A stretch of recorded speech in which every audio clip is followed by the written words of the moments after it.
It had been over 3 years since I last spoke a word to my ex-wife. She reached out to me last week and asked to speak with me. We had a 1-hour phone call, and that conversation brought this sad, miserable relationship to its ultimate end.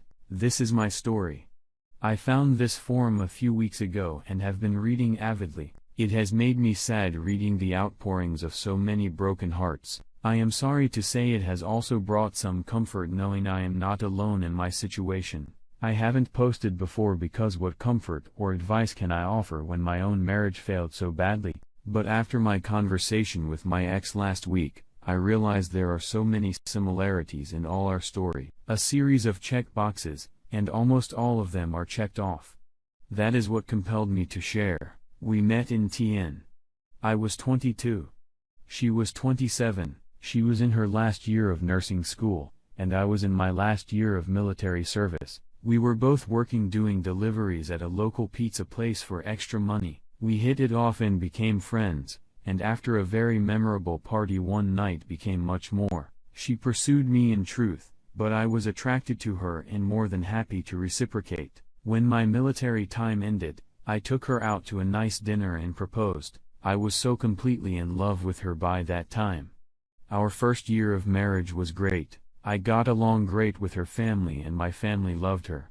We did almost everything together. Then in year 2 things started to change. I was working full-time and going to school at night working on a degree in civil engineering. I tried to make the time we had together special, romantic, but nothing changed the fact that there was a lot less of it.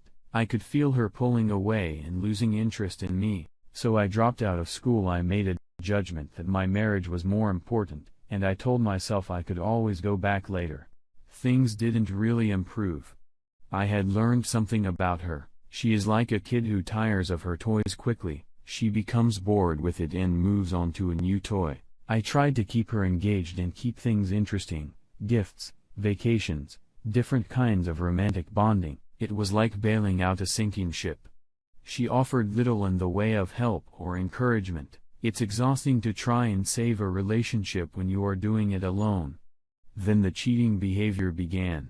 This, you guys all know well. She checked off the boxes, protective of her phone and laptop, more frequent absences from the home, a complete withdrawal from intimacy. Affection from her went to zero and even hugs and kisses from me were coldly received. I've read this so many times in other posts here. It's like cheaters don't want to cheat on their AP with their spouse. I knew it was going on, and I was highly motivated to catch her. We lived in an at-fault state. But she covered her tracks well. I couldn't prove it. I think she noticed I was checking out of the marriage. All my attempts at initiating affection or heck even talking to her for that matter stopped after that. She tearfully confessed to an inappropriate relationship with a coworker. She swore it was never physical. She made a lot of promises and apologies. I had never heard the term trickled truth before coming here, but I suspect I was served up a hot bowl of it, with a side of blame shifting. She wanted to work on us. She wanted counseling for us. I believed her, or at least I chose to believe her. My heart and my intellect were not on speaking terms. We went to MC for a few weeks. That seemed to make her uncomfortable because the counselor asked some very probing questions about the I think she suspected. As I did, there was more to it. She discontinued after 4 sessions, but we seemed to be doing better. It was almost like I had my old wife back. I was very happy and decided to put all my unproven suspicions behind me. This lasted about 6 months until the cycle began to repeat itself. Once again, she checked all the boxes like before. I confronted her about it twice. She blew it off as stress on her part or immaturity, a favorite thing for her throw in my face over the whole relationship because of our age gap on my part. Intimacy between us stopped as she lost all interest in it and in me. And then it happened. I came home and found her at home early. She was sitting on our bed crying. I sat with her and asked her, almost begged her to please talk to me. She told me she was pregnant. For a fleeting moment I was overjoyed. Then my brain began to engage. I suddenly remembered how long it had been since we had intimacy. I could see it in her face. I asked her how far along. 8 weeks, It had been over 4 months since we had last been intimate. I got up and left the room. She ran after me, looking back and comparing the conversation that followed against the accounts of people's experiences on this very subforum. I am amazed how WS all say the same thing.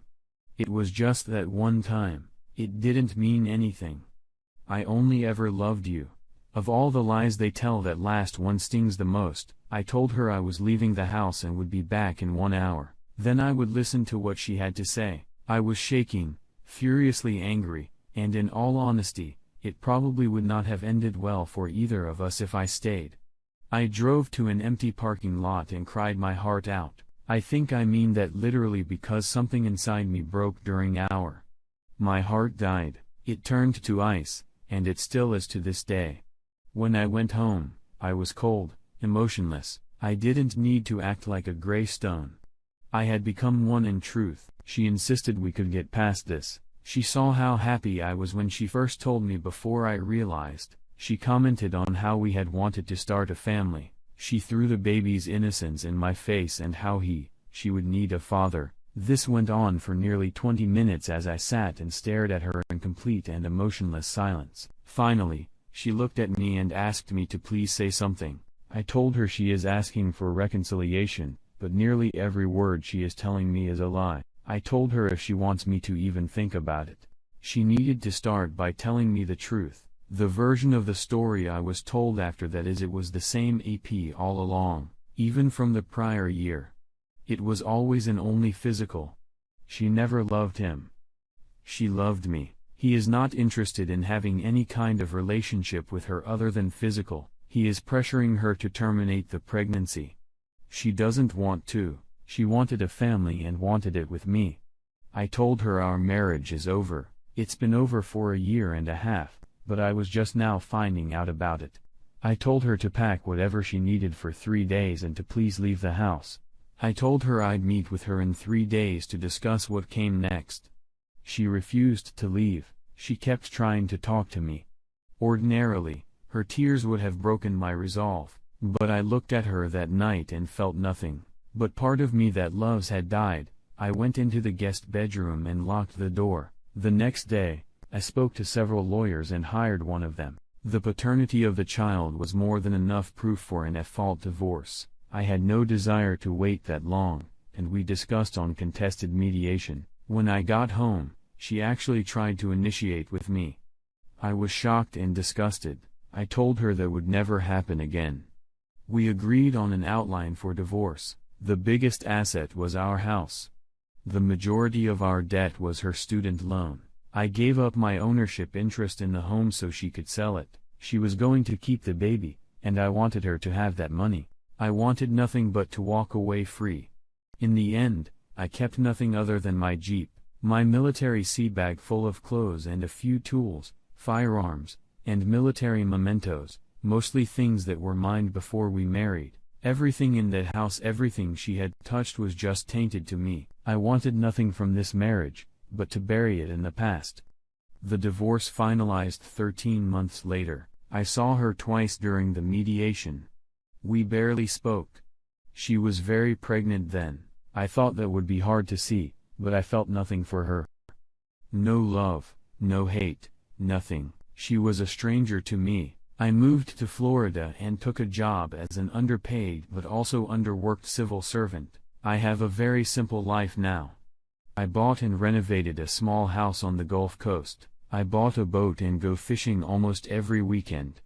I have very few friendships and have dated very little. I have trust issues now.